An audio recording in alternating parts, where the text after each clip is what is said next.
Morning, founders. Happy to have you with us today. The long-awaited day is here. It is with great joy that we get to interact with founders every Thursday morning. My name is Nora Mboya, your co-host for today and founder for Express for Success, a communications company. I'm also part of the Founders Network. We are here to ensure that founders are engaged, informed, get insights and inspiration to build a thriving business while having fun. Good morning, everyone. Thank you so much, Nora, for that introduction. I am Cindy Joyles, your co-host for today. With that done, let me share with you something about Founders Network. We are a group of medium enterprises. We are a group of founders that have come together through partnership initiatives for economic growth of small and medium enterprises. Our vision is to ensure that SMEs are competent, compliant, and capital ready. We call them the 3 C's.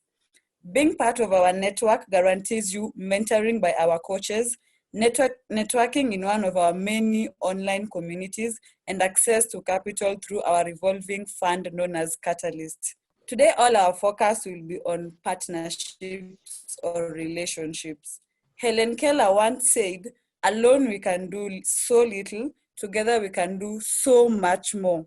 Not only am I a firm believer in this, but I put it into practice in my day-to-day life. For example, when there is work to be done in the organization, it is split depending on our strengths and proficiencies with the aim of easily beating the deadline while delivering optimally. Up for today, we have Anne Friedman, who will take us through a session on profitable partnerships.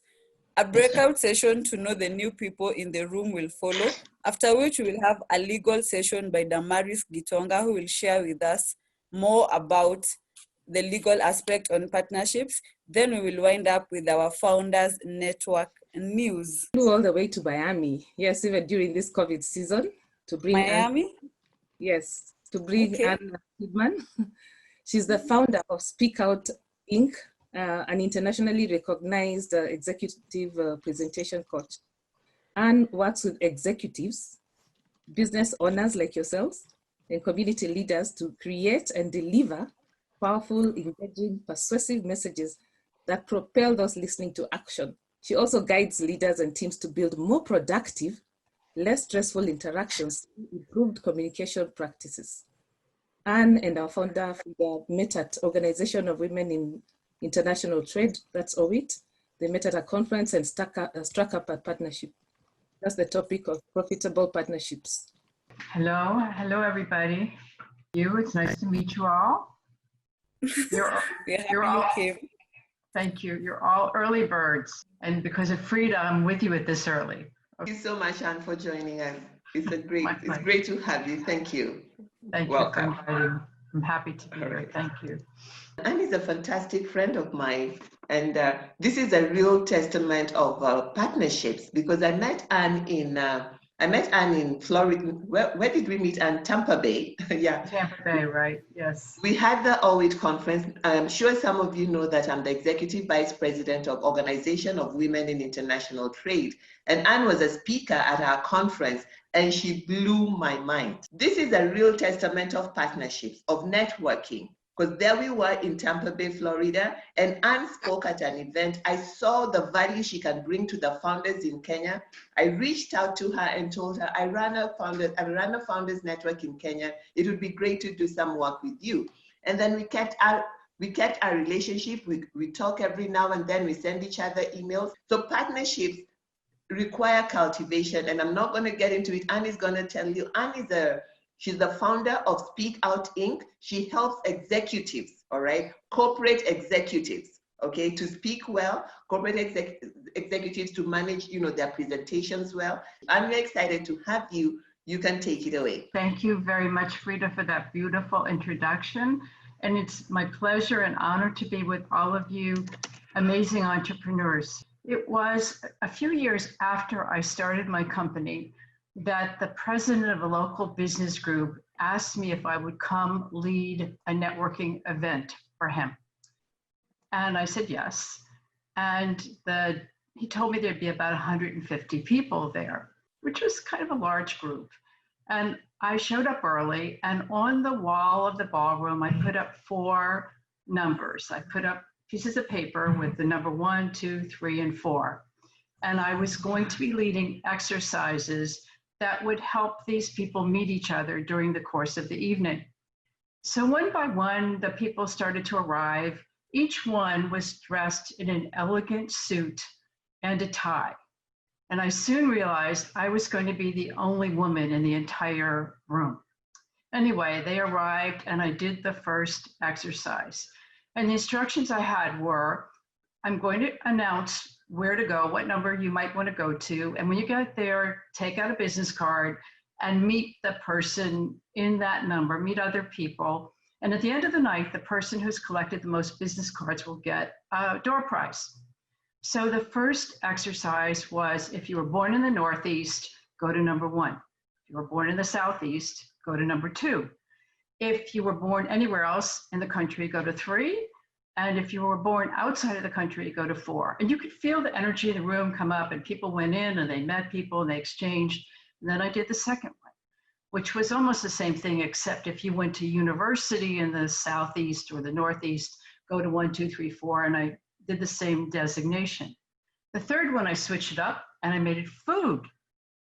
And I said, if seafood is your favorite, go to 1 and say what restaurant you really like to go to. And 2 was barbecue. And 3 was breakfast. And 4 was dessert. And the room became vibrant and there was a lot of activity. There was so much activity that I couldn't get their attention back. And I was only 25 minutes into the program. I had been hired to do a 45-minute session. I could not get their attention again. They were all so busy working with each other that it wasn't into meeting each other that I couldn't get their attention. Finally, the president of the group, who was busy networking, came back to the microphone, said, that was great. Thank you, Ann. Thank you, everybody, for coming. I snuck out with my tail between my legs, humiliated, felt like I was a big failure.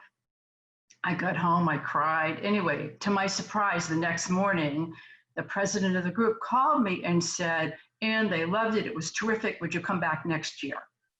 So my point of this is that we never really know what's going to happen when we network, what's going to happen when we go out looking for partnerships. And so what I'm going to share with you today are some perspectives from my experience in networking and helping you understand that whether you're networking in person or, as most of us have to do online today, you will experience some wonderful rewards and you may have some unexpected disappointments. So in early 2019, after almost 3 years of being a widow and having been married for 37 years, I decided I was going to start dating.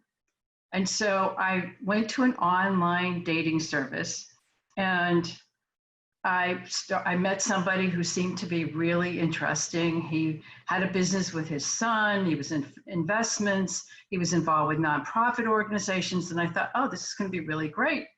So we agreed to meet at a coffee shop about 20 minutes from me in a bookstore. And I got there and he ordered coffee right away, but there was no menu, which should have been a signal that something wasn't quite right. And then he brought the waiter over and he said, I need to get a change for $20. I have a lot of people to tip.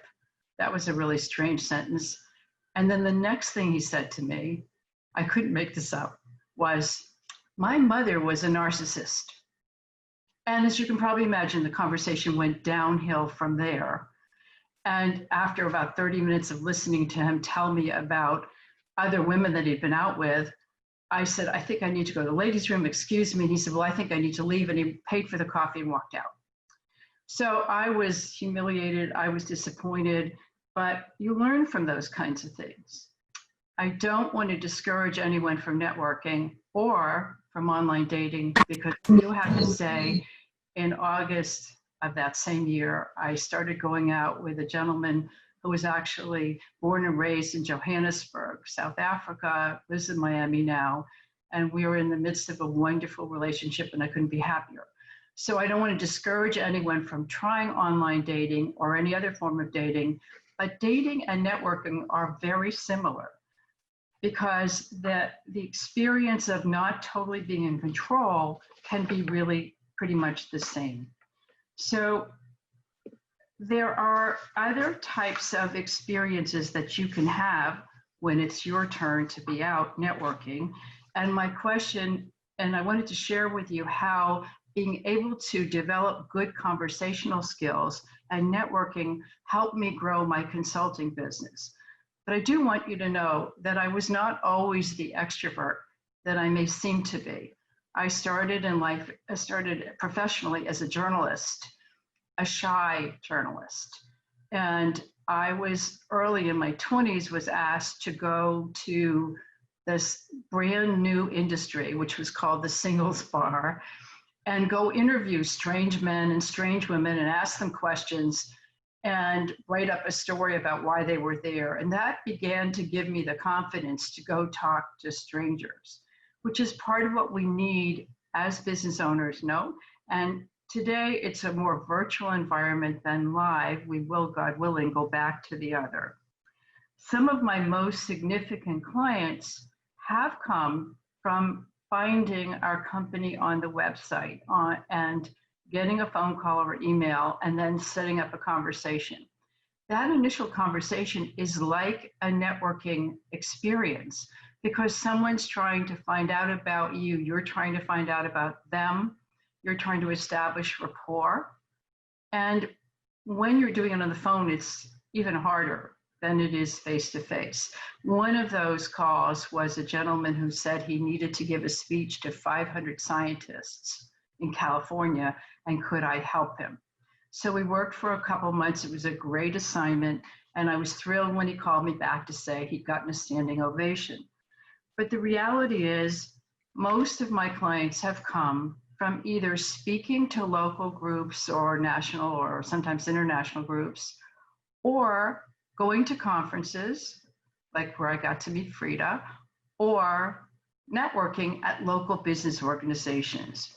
One example, I was at a Chamber of Commerce lunch and happened to sit next to a human resource director for a large insurance company. And we just hit it off, and she invited me to go for lunch.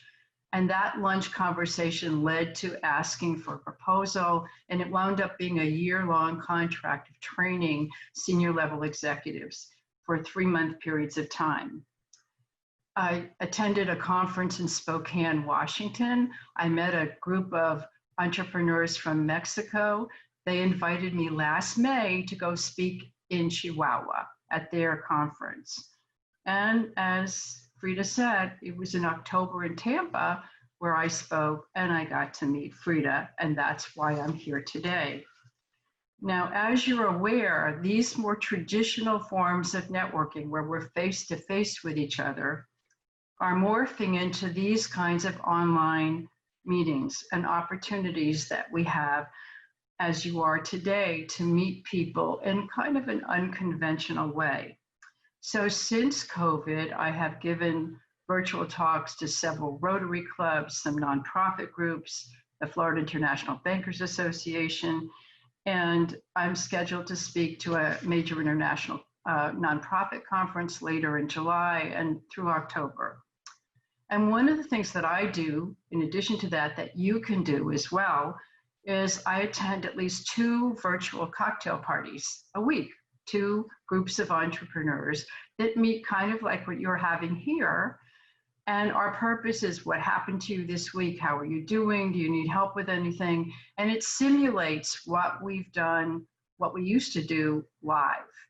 So those are the kinds of things that you may be able to do for your community, your industry, your type of business, to create those kinds of smaller groups where you can interact with people virtually, just like we're doing now.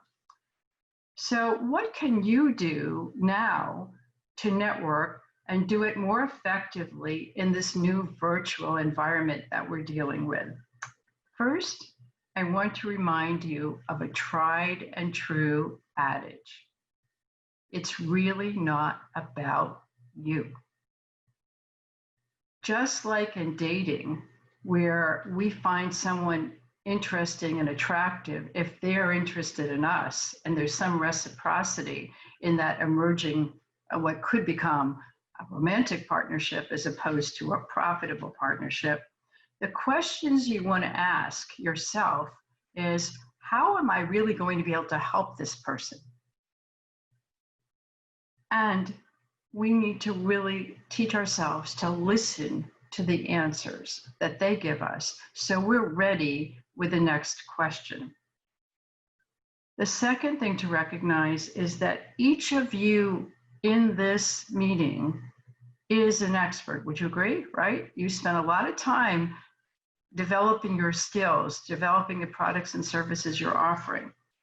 And when you know how to introduce yourself in a compelling way that focuses on you as the problem solver and not just listing or sharing, well, we do this and we do that, we do this and we do that, you are much more likely to be able to connect.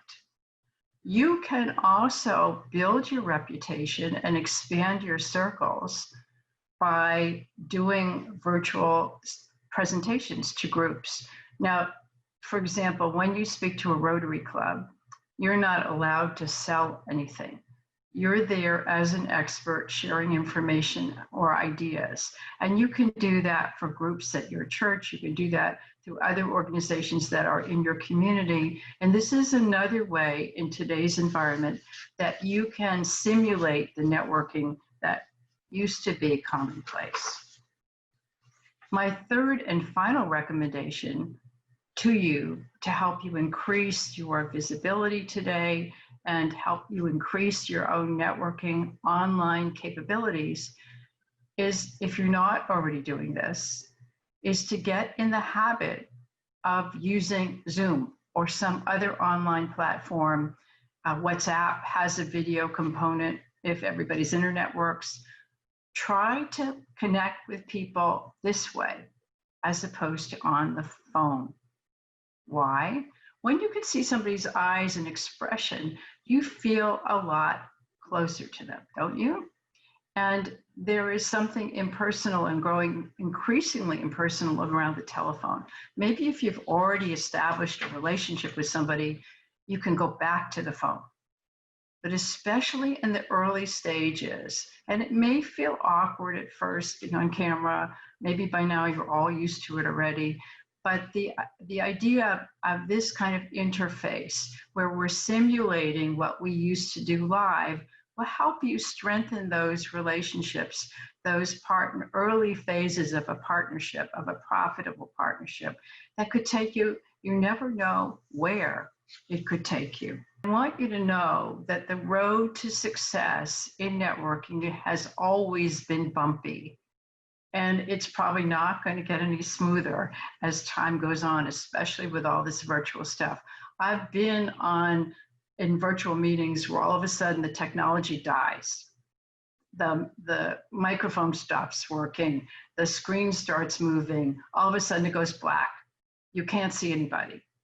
So just like in live, where you can have awkward conversations, you can have the same kind of experience with technology. But you can also have, you can have disappointing, but you can also have some amazing results when you put yourself out there to make things happen. At the same time, many of the tried and true principles of networking that have been around forever remain valid.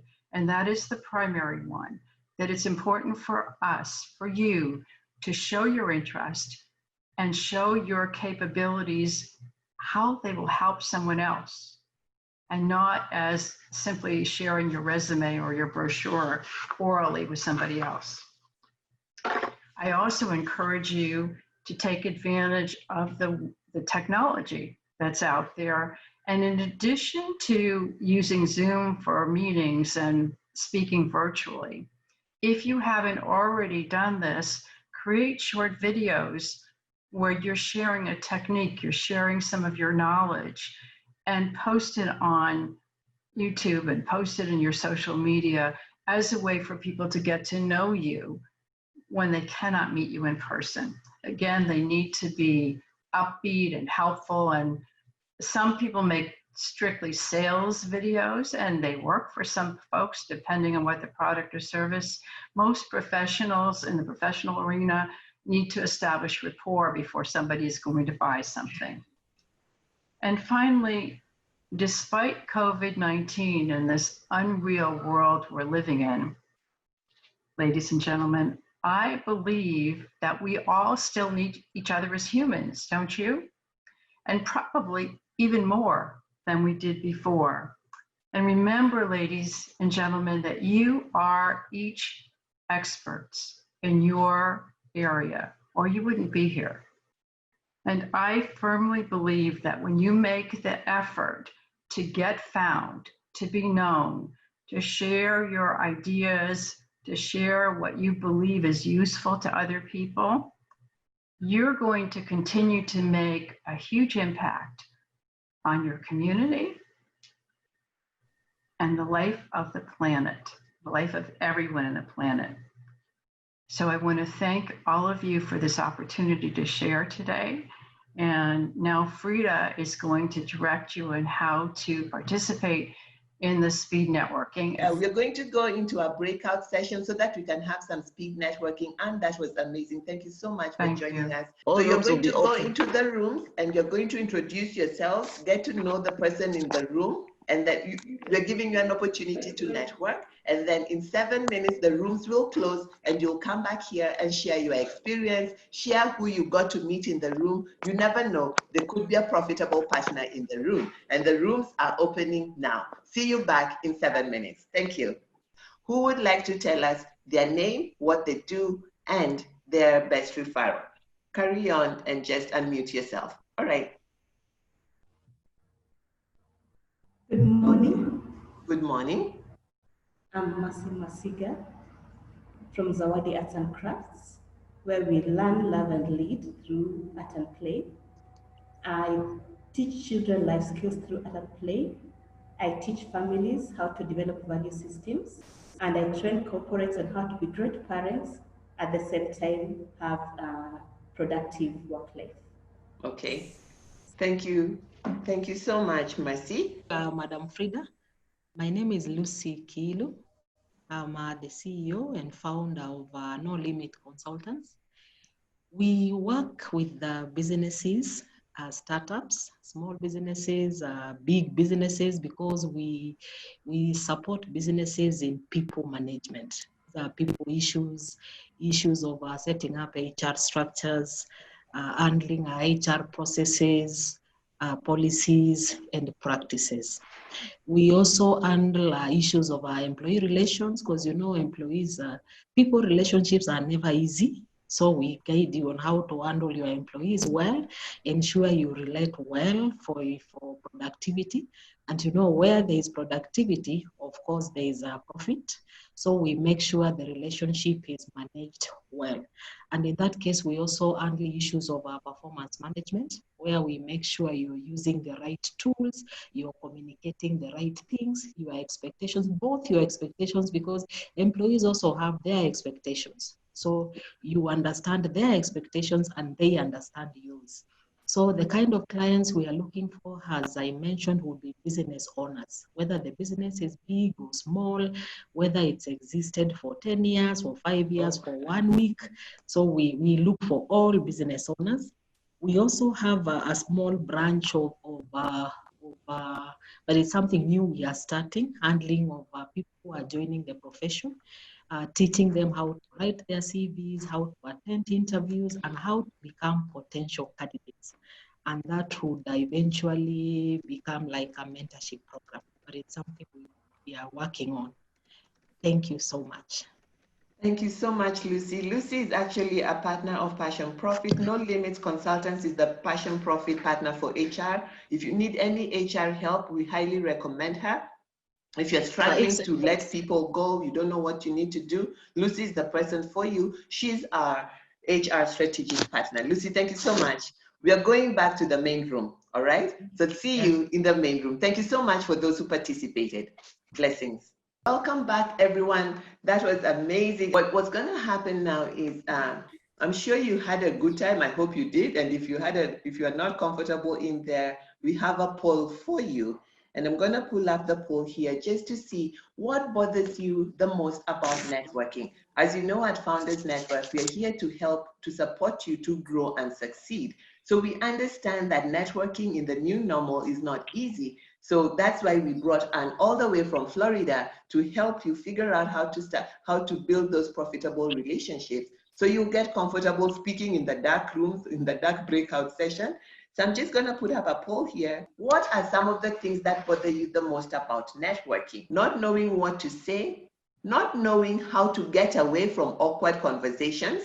That is my number one.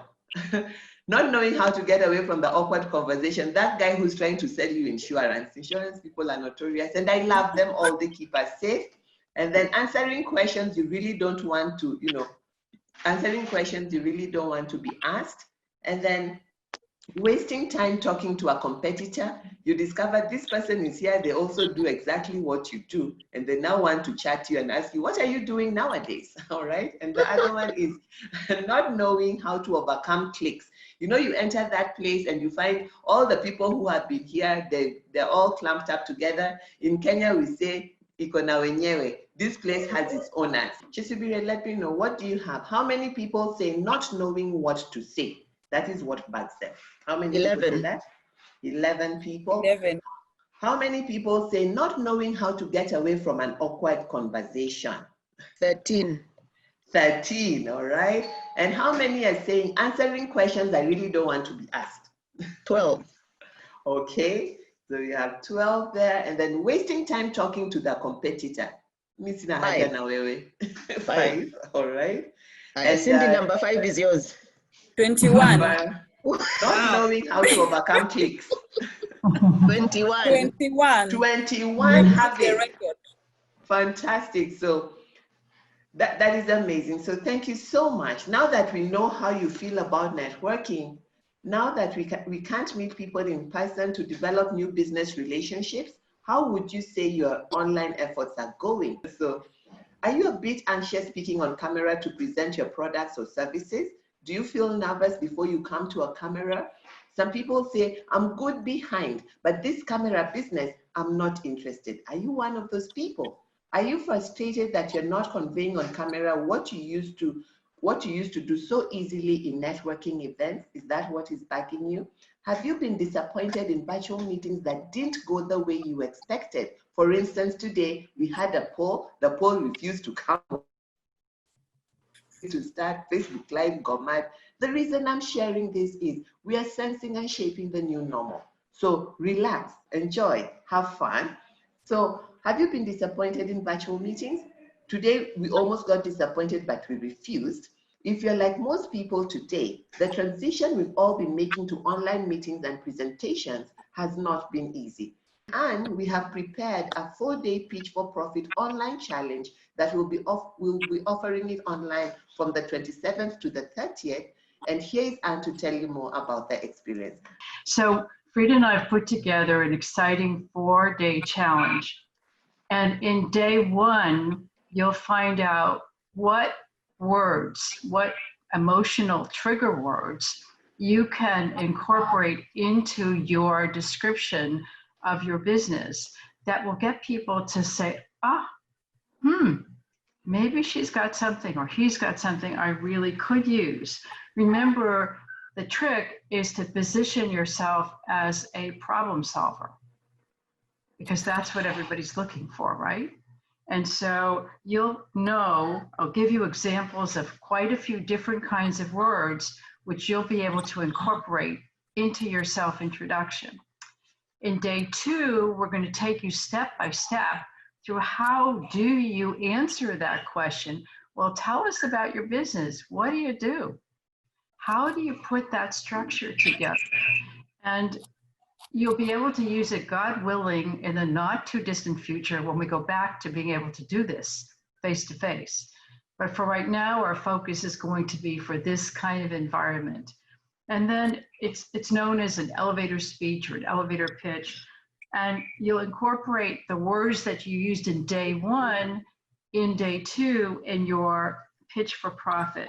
And then you'll be able to expand it to include what you want somebody else to know about you and your business. Day three is focusing on some of the issues that you just raised, that you talked about, and that is to help you develop rapport with the people that you're meeting after the self-introductions have taken place. We have people introduce each other, but nobody then asked anybody a question. And that's how you start to build that partnership, isn't it? When somebody seems interested in you and them. So how would you keep the conversation going? And what questions do you need to have ready to answer if somebody asks you something that you're not going to go on and on and on and on because nobody wants to listen? How do you say it concisely, but with heart? And how do you make it three-dimensional so people want to ask you more questions? And we're also going to show you how you can avoid wasting time in networking situations by being able to gracefully get away from awkward conversations. And when there's a click, there are strategies for dissolving that click. I'm sorry, Kenya, those clicks are going to be a thing of the past by the time all of you are doing this, okay? We have them here too. It's not just in Kenya, just to know that. And on day 4, Frida and I will be back with you live to give you feedback on your self-introductions. You may decide you need more. I usually recommend anyway that you have more than one, probably at least 2, maybe 3, depending on where you are and who you're with. You may not say the same thing to the same people. For example, in my group, I think it was Jane and Rahima are both in textiles, different businesses. But they may have one presentation if they're talking about upholstering and another one if they're talking about fabric for fashion, depending on who they're talking to. So one size usually doesn't fit all. And our purpose is to help you use this as a way to continue to grow your business and to form those profitable partnerships that we all need to be successful. So Frida? Ladies and gentlemen, founders, if you've been fumbling about what to say, when you're at the network event and you tell people your product is good for everyone, that's not true. And Anne can help you figure out what you need to say so that the person who needs your product is going to pay attention. She will also help you. What I really liked, the 2 things I like out of this program, because I'm signing up, I don't know about you, is that she's going to show us how to dismantle cliques. You know how you go to network meetings and there are cliques. What do you do in those cliques? How to talk to the competitor. So here's the news, get ready. It's very easy for you to register for this networking. We're calling it the 4-day Pitch for Profit online challenge. The beautiful thing is we're going to keep you safe. We're going to keep you secure at the brand new Founders Profit Academy. That is where the Pitch for Profit is gonna be happening. Our second program, actually, our first program was Activate in June. So we are going to have the 4-day Pitch for Profit Challenge, which will be conducted online at the Founders Profit Academy at 8:30 a.m. It's going to be July 27th, 28th, 29th. And then on the 30th, we are going to come back at Founders Conversation. And at Founders Conversation, we're going to have a virtual networking session. You will have the tools and skills you need to network properly. All you need to do is go to foundersprofitacademy.com. Go to foundersprofitacademy.com, click on the event section, look for the event Pitch for Profit Challenge, and it's only 3,000 shillings. But the early birds, you know, those people who are chap, is 2,500. And the price includes, number 1, the Networking Success Kit by virtual networking coach Anne B. Friedman of Speak Out Inc. So Anne is going to give us a networking success kit during the 4 days. So you want to make sure you sign up and get it. And then we look forward to welcoming you later on the 30th with the virtual networking, with the virtual networking session to finish the challenge. And thank you so much. Your parting shot for us before you run back to bed. I know it's 2 a.m. now. Any parting shot for us, Anne? Just remember to always remember that each of you is an expert and each of you has something of value to share. And if you keep it hidden, if you keep it a secret to yourself, the world is going to be a much poorer place and your bank account will be too. So anyway, thank you all very much. Rita, it was great. I will repeat that last part. Yeah, the world will be poorer, but also your bank account. So stop hiding your expertise. And thank you so much for unleashing our expertise today. Thank you so much, Anne and Frida. I don't think I want the world to be poorer and my account to be poorer. It's a sin. So next we are going next you're going to have legal counsel Damaris Gitonga. Damaris loves singing and reading and touring in her free time. She's a mother of 3 lovely daughters. She will share with us on building partnerships in a legal perspective, because in everything, the law must be involved. So Damaris, welcome. Share with us how these partnerships can be built in a legal perspective. Thank you. Great. So thank you everyone for giving me this opportunity. As CD has an advocate of the High Court of Kenya, and I practice under the name of Damaris Gitonga and Company Advocates. So I'll be sharing with you the legal perspectives. But on this side, I also chair the board of Eco Network Africa. We deal with the development issues and empowering our women and our families. We just talked about the need to form partnerships and the need to network. And I've just summarized for us why form partnerships. And there are many reasons we do that. We do that for business development. Maybe you want to enter a new market, or you're developing a new product or service, or you want to promote a product or service. So they are depending on your area of business, or your area of need, or your career, or the service that you deliver, then you will form it perhaps to increase your efficiency of your value chain. You're selling products.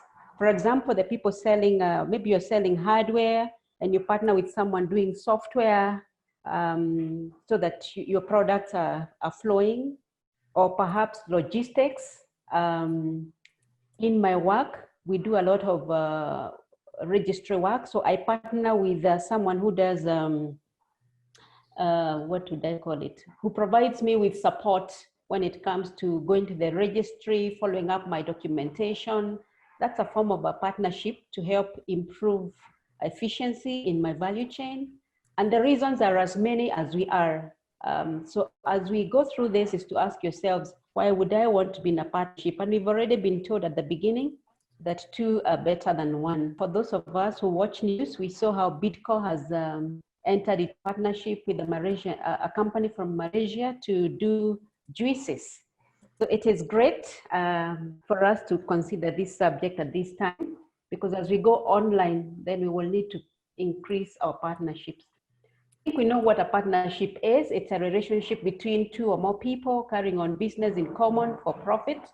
There's a good definition of a partnership. So it's really the intention of the people, the coming together that really matters. So partnerships are of various forms. Like I said, we have what are informal partnerships, and those majority of the partnerships that we see loose business arrangements. There are no formal contracts or agreements. And I see these a lot of women, the small scale farmers. For example, a woman based in Kitale puts her goods in a bus, puts a name of the person in the city and the address. The goods arrive in the city, money is M-Pesa. They don't have a written agreement, but they have a loose business arrangement that works for them, depending on the business that they are in. It's really based on trust and personal relationships or business relationships.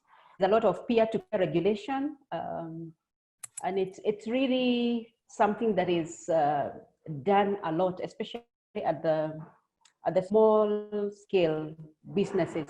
But as you go into more complex businesses, then there is need to formalize those relationships because of the risks and the issues that then you have to address yourself to. So I will focus my attention more on the formal partnerships. And these are clear contractual arrangements. And in this sort of setup, then the parties are able to clearly state, what are my roles? What are my responsibilities? What am I bringing on the table? What are you bringing on the table? When it comes to risks, how are we going to share our risks? How are we going to share our rewards? How are we going to share intellectual property that may arise out of the partnership?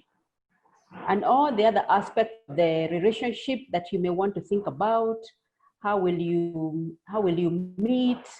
How will you hire? How will you pay?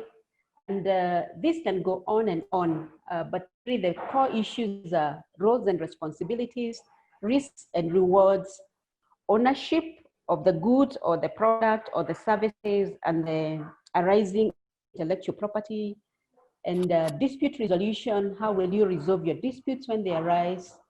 And how will you end this partnership? Is it fixed? Is it perpetual? How would you want it to be? I gave just examples of the kind of formal partnerships we have. Basic procurement contracts. We can have service contracts or agreements. We have teaming agreements when it comes to business development, where you have perhaps a prime contractor and a subcontractor, with the prime controlling the process and the subcontractors coming to support. We talk of consortiums and alliances. We can have joint ventures. For example, you can join an alliance or an accredited group. We see that a lot with schools, international schools or service providers joining accredited groups, so that then they have, they give them a standing and credibility for project execution and this product development. Private partnerships mainly work if you're with government, and these are for large infrastructure products or projects in water, in health. For example, when we were doing Kenyatta University hostels, that was a public-private partnership, where you come in as a private partner, you partner with the government, and you do a project. And there are very many various forms. Time does not allow us to go into details. So now when it comes to MOUs, I know a lot of us talk about memorandums of understanding. Memorandum of understandings really is an expression of intention, saying we would want to work together. There's no legal commitment. However, if the MOU is drafted in a manner that has an offer, what we call in the offer, I offer you, then you accept to supply, then we are gonna fee, and we are clear that we want to be legally binding, then that can be interpreted as a legally binding document. But generally, memorandum of understandings are not legally binding documents. It's just expression of intention by the parties to work together, to explore and see if perhaps into the future, they would be able to have more binding arrangements. So I thought I can highlight that before we go into the law and the kind of partnerships that exist. So we have the law of contract under Cap 23. This is the one that governs most of our contracts. And the English law of contract applies to Kenya because we inherited a lot of our laws from UK. And under the law of contract, contracts do not necessarily have to be documented. However, if you do not have documented contracts and there is a dispute, then you would have an issue because you would not be able to defend or argue your case in court. We also have certain contracts that must be in writing. For example, if you are dealing with a property or land, then that must be in writing, and there is a format that is required by law. Then we have what is known as limited liability partnerships. We call them LLPs.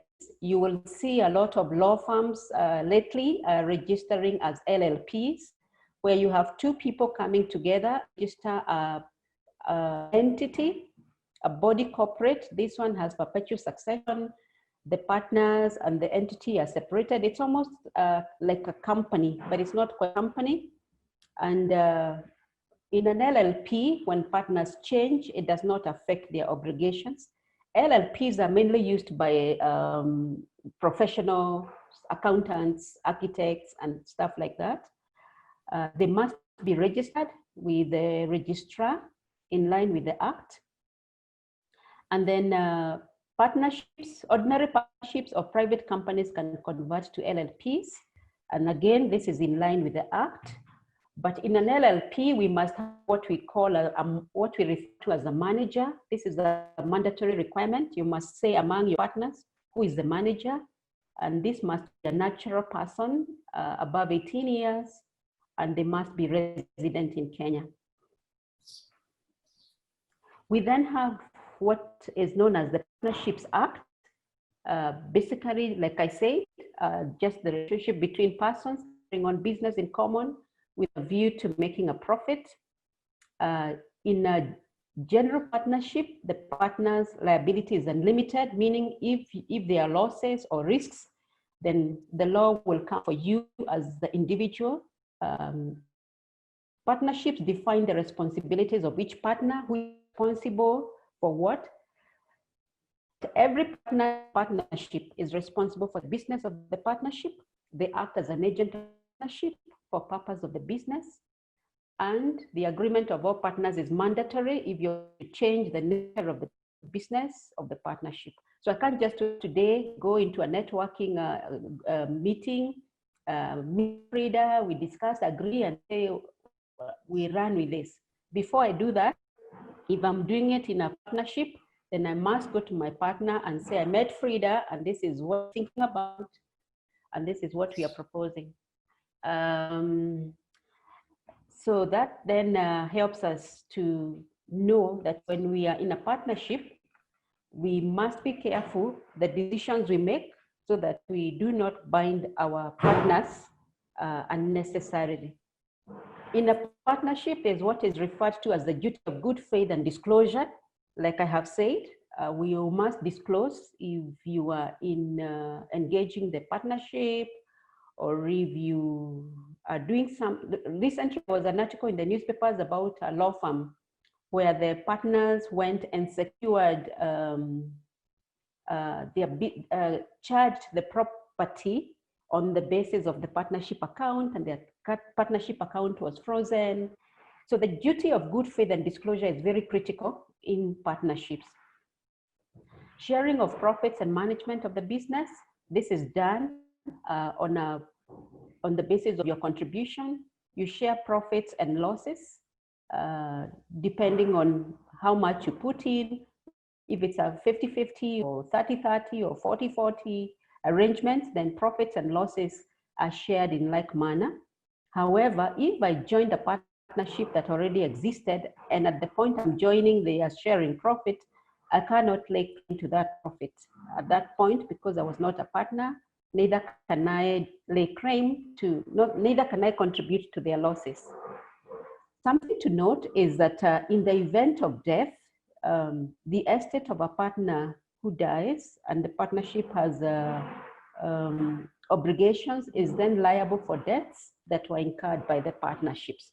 So it is important that all these things are discussed and documented properly so that we do not have issues of conflict and fights and breakups that could have been avoided if we documented our engagements clearly. When it comes to remuneration, expenses, and liabilities, it is illegal for a partnership to employ a partner as an employee of the firm. However, you can have a partnership where there is a managing partner and maybe a sleeping partner, and they can agree that the managing partner will be entitled to a salary in his capacity as a manager, but they will also be able to share in the profits at the end of the year. So like I said, partners are not entitled to remuneration for the partnership for acting for the business. What they benefit from are the profits of the business. But if you spend your own money for purpose of the business, then you're supposed to be reimbursed for payments you have made in the ordinary and proper conduct of the business or in connection with discharging the duties of the partners. Partners have power to bind a partnership. Partners also have obligations when it comes to liability for loss or injury caused by a partner. So partners are bound, a partnership will be bound by the acts of the partners carrying on business if they're authorized to do so. The business is carried on in the usual manner, even if that ends up in a loss, as long as the partner can show that they did that within the ordinary course of business and they had the authority, then they cannot be held liable separate from the partnership. But if the partner causes loss or liability due to their own wrongful acts or omissions, then they would be then held accountable for that loss. If you're going to get into a partnership, do your due diligence, understand who is this partner, who is this partner? Is there congruence in terms of our values? Is there congruence in terms of our intentions? Where do we want to go, where we are at? If you feel you're not sure, you need to explore a bit, you perhaps can do an MOU or you can sign a non-disclosure agreement to help you explore up to the point when you feel that, yes, now we are good to go. But what really matters is trust. Is there trust? Is there goodwill? And is there honor?